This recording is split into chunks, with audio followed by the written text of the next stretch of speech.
एक अच्छा प्रोडक्ट ही सबसे बड़ा एडवर्टीजमेंट टूल है। इसका बेहतरीन एग्जांपल नेचुरल आइसक्रीम है। आखिर नेचुरल आइसक्रीम में ऐसा क्या है कि बिना एडवर्टीजमेंट के यह आइसक्रीम इतना बड़ा ब्रांड बन गया, जबकि इसे बनाने वाले रघुनंदन श्रीनिवास कामत न तो बहुत ज्यादा पढ़े लिखे थे, न ही उनको मार्केटिंग और सेल्स की समझ थी। जब नेचुरल आइसक्रीम एक्सपैंड करना चाह रही थी, तब तक इकोनॉमिक रिफॉर्म हो चुका था और बड़े ब्रांड जैसे बास्किन रॉबिन्स भारत में अपने आउटलेट खोल रहे थे। अमूल और HUL भी अपने आउटलेट हर शहर में खोल रहे थे, लेकिन फिर भी नेचुरल आइसक्रीम ने अपने आप को एक अलग कैटेगरी के रूप में एस्टेब्लिश किया। तो प्रश्न उठता है कि नेचुरल आइसक्रीम बड़े बड़े कंपटीटर को पछाड़कर अपने आप को एक अलग कैटेगरी में कैसे रख पाया, उनका बिजनेस स्ट्रेटजी क्या था और कैसे नेचुरल आइसक्रीम बन गया एक शुद्ध देसी प्रीमियम ब्रांड। नेचुरल आइसक्रीम के फाउंडर रघुनंदन श्रीनिवास कामत कर्नाटक के एक छोटे गांव से आते हैं। उनके पिता एक फ्रूट कार्ट लगाते थे, जिसमें रघुनंदन जी उनकी मदद किया करते थे।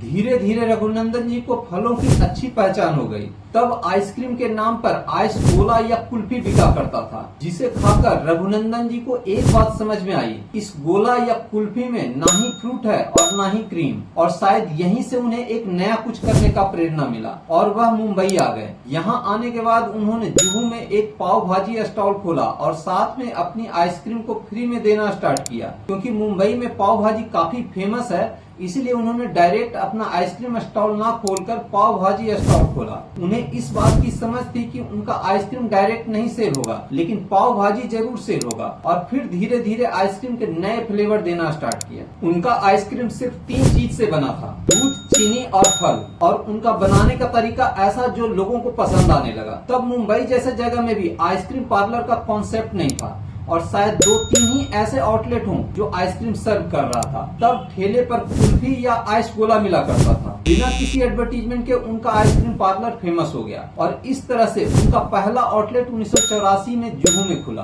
उनके आइसक्रीम पार्लर की इतनी चर्चा थी कि उनके विजिटर में बड़े बड़े फिल्म स्टार थे, जिसके कारण जुहू का वह रोड भीड़ के कारण जाम हो जाया करता था। और आज इस रोड को नेचुरल लेन के रूप में लोग जानते हैं। तब विदेशी कंपनियां भारत में ऑपरेट नहीं करती थी, लेकिन 1991 में इकोनॉमिक लिबरलाइजेशन आया। इसके बाद विदेशी कंपनियां भारत में निवेश कर सकती थी। 1993 में बास्किन रॉबिन्स ने भारतीय मार्केट में अपना बिजनेस खोलना स्टार्ट किया, जो आइसक्रीम बिजनेस में मीडियम सेगमेंट में काम करती थी। तब अमूल को भारत के हर लोग जाना करते थे, क्योंकि व्हाइट रेवोल्यूशन में अमूल का बड़ा योगदान था। 1997 में अमूल भी आइसक्रीम बिजनेस में एंट्री करता है और आज आइसक्रीम के 40% मार्केट पर अमूल की पकड़ है। FMCG सेक्टर की सबसे बड़ी कंपनी HUL ने क्वालिटी वॉलस के साथ मिलकर आइसक्रीम के कारोबार में कदम रखा। जहां बास्किन रॉबिन्स मीडियम और हाई सेगमेंट को सर्व कर रही थी, वहीं HUL और अमूल लोअर सेगमेंट को कैटर कर रही थी। यहाँ ध्यान देने वाली बात यह है कि 1993 में बास्किन रॉबिन्स ने अपना बिजनेस खोलना शुरू किया और उस समय तक नेचुरल के बहुत ज्यादा आउटलेट नहीं थे। 1994 में नेचुरल के मुंबई में 6 आउटलेट थे, जुहू, मलाड, बोरोवली, बांद्रा, लोखंडवाला कॉम्प्लेक्स और विले पार्ले। दरअसल नेचुरल का मुकाबला अमूल और क्वालिटी वॉलस के साथ था ही नहीं,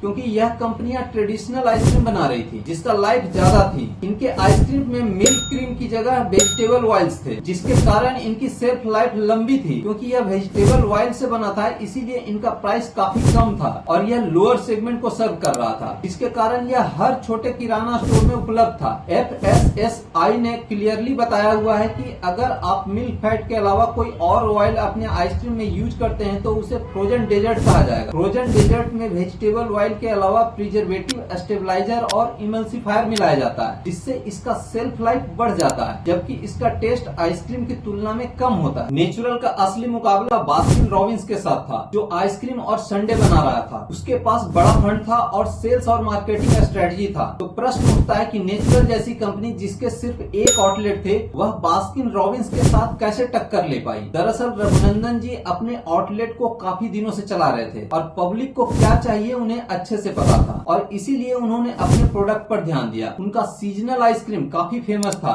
मैंगो, स्ट्रॉबेरी, लीची, गुआवा जैसे फ्रूट आइसक्रीम कस्टमर के बीच में काफी पसंद किया जाता था। यानी सीजन के हिसाब से वह आइसक्रीम बनाते थे, जिससे कस्टमर को अपने फेवरेट आइसक्रीम के आने का इंतजार रहता था। इस अर्जेंसी और क्वालिटी प्रोडक्ट के चलते नेचुरल जुहू में तो फेमस हुआ ही, उसके साथ साथ दूसरे लोकेशन में भी फेमस होता चला गया। मुंबई के अलावा दूसरे शहरों में सबसे पहले पुणे में नेचुरल का पहला आउटलेट खुलता है और इसके बाद कई बड़े शहरों में नेचुरल अपने आउटलेट या तो खुद खोलता है या फ्रेंचाइजी के थ्रू खोलता है। अभी नेचुरल के लगभग 170 आउटलेट हैं। नेचुरल का पहला आउटलेट सिर्फ 200 स्क्वायर फीट में था, जबकि नेचुरल आज नेचुरल नाउ नाम के बड़े आउटलेट खोल रहा है, जिसमें कस्टमर आइसक्रीम को बनते हुए देख सकते हैं और रियल एक्सपीरियंस महसूस कर सकते हैं। नेचुरल ने अपने प्रोडक्ट को लगातार डाइवर्सिफाई किया है। इसके कुछ प्रोडक्ट सालों भर मिलते हैं, जैसे काजू किशमिश, केसर पिस्ता, अंजीर। कुछ प्रोडक्ट इसके सीजनल हैं, जैसे सीताफल, मैंगो, लीची, काला जामुन। सीजनल प्रोडक्ट कस्टमर के बीच में अर्जेंसी पैदा करता है। कस्टमर ऐसे प्रोडक्ट का इंतजार करते हैं। इसके अलावा नेचुरल फेस्टिवल स्पेशल आइसक्रीम भी सर्व कर रहा है, जैसे गाजर हलवा आइसक्रीम, जलेबी आइसक्रीम। नेचुरल ने 12 फ्लेवर के साथ अपना आइसक्रीम पार्लर बिजनेस स्टार्ट किया था और आज इसका प्रोडक्ट रेंज काफी बड़ा हो चुका है। यह अपने एडवर्टीजमेंट पर अपने रेवेन्यू का 1% से भी कम पैसा खर्च करता है। फिर भी नेचुरल आज पूरे इंडिया में 170 आउटलेट के साथ मीडियम सेगमेंट के दूसरे ब्रांड को टक्कर दे रहा है। बिना मार्केटिंग और बिना फंडिंग के इसका रेवेन्यू आज 300 करोड़ तक पहुंच गया है। नेचुरल का आइसक्रीम फ्रेश फ्रूट, शुगर और मिल्क प्रोडक्ट से बना होता है, जिसका सेल्फ लाइफ काफी कम है, जिसके कारण नेचुरल के सामने चुनौती थी कि वह अपने आइसक्रीम को दूसरे लोकेशन पर सेफ्टी से कैसे भेजे। इसके लिए नेचुरल ने थर्मोकॉल पैकेजिंग का सहारा लिया और आज भी इसका आइसक्रीम चारकोप कांदीवली से पूरे भारत में भेजा जाता है। नेचुरल आइसक्रीम अपना पहला स्टोर 1984 में खोलता है और 1994 तक सिर्फ 6 स्टोर थे, यानी 10 साल में नेचुरल ने सिर्फ 6 स्टोर खोले। इससे निष्कर्ष क्या निकलता है? नेचुरल आइसक्रीम ने स्टोर खोलने पर ध्यान नहीं दिया, बल्कि उसने अपने प्रोडक्ट को बेहतर बनाने पर ध्यान दिया और इन 10 सालों में अपने कस्टमर से यह सीख पाया कि उन्हें चाहिए क्या। जब आपका प्रोडक्ट बेहतर होता है और कस्टमर की नीड क्या है यह बात समझ में आ जाए तो समझो आपका बिजनेस बन गया। तो दोस्तों, अगर आपको अपना बिजनेस बनाना है, अपना ब्रांड बनाना है, तो किसी एक निश को पकड़ो और एक प्रोडक्ट के साथ आगे बढ़ो। अपने प्रोडक्ट, अपने कैटेगरी को बेहतर बनाओ, कस्टमर का नीड क्या है समझो और आगे बढ़ो। यही तरीका होता है बिजनेस बनाने का। और अगर आप अपना ब्रांड बनाने का रिस्क नहीं लेना चाहते हैं तो फ्रेंचाइज बिजनेस करो। नेचुरल के आइसक्रीम आउटलेट बड़े शहरों में अच्छा चलता है, क्योंकि नेचुरल मीडियम और हायर सेगमेंट के कस्टमर को सर्व करता है। ये आउटलेट बड़े शहरों के वीआईपी इलाकों में बड़े आराम से चलता है। अगर आप नेचुरल का फ्रेंचाइज लेना चाहते हैं तो इसके वेबसाइट naturalsicecream.in पर अपना डिटेल भेजकर कंपनी से बात कर सकते हैं। कंपनी अपनी तरफ से सारी जानकारी इकट्ठा करेगी और अगर उन्हें लगता है कि आपके इलाके में नेचुरल का बिजनेस अच्छे से चल सकता है तो वह आपको कांटेक्ट करेंगे। नेचुरल का फ्रेंचाइज लेने के लिए आपके पास food license, establishment license, shop license और जीएसटी होना चाहिए। फ्रेंचाइज बिजनेस का सबसे बड़ा फायदा है कि ब्रांड की पहचान पहले से ही आपके कम्युनिटी में होगा और आपकी सेल इसी पहचान की बदौलत होती है। लेकिन फिर भी किसी भी फ्रेंचाइज बिजनेस के लिए जो सबसे इम्पोर्टेंट है वह है स्टोर लोकेशन। नेचुरल आइसक्रीम के आउटलेट बड़े शहरों के वीआईपी इलाकों में ही होना चाहिए। इसके लिए 200 से 500 स्क्वायर फीट का जगह चाहिए और मिनिमम 8 से 10 फीट का स्पेस बाहर भी होना चाहिए। स्टोर खोलने की लागत 15 लाख से 25 लाख होती है। एक 300 स्क्वायर फीट के आउटलेट को खोलने में आपको 17 लाख रुपए खर्च करने पड़ेंगे। इसमें इंटीरियर में 5 लाख रुपए खर्च आएंगे, जबकि मशीनरी और फर्नीचर में 4 लाख रुपए खर्च आएंगे। रेंट एडवांस यानी सिक्योरिटी डिपॉजिट में 2 से 3 लाख रुपए खर्च हो सकता है। 3 लाख रुपए प्रोडक्ट पर खर्च आएगा और इसके अलावा 2-3 लाख रुपए और भी खर्च आएंगे। प्रॉफिट मार्जिन की बात करें तो इसके प्रोडक्ट पर 35 से 55% का प्रॉफिट मार्जिन मिलता है। स्टोर को चलाने में लगभग 1 लाख रुपए का खर्च आएगा। रेंट में 45,000 रुपए खर्च होंगे, इलेक्ट्रिसिटी में 10,000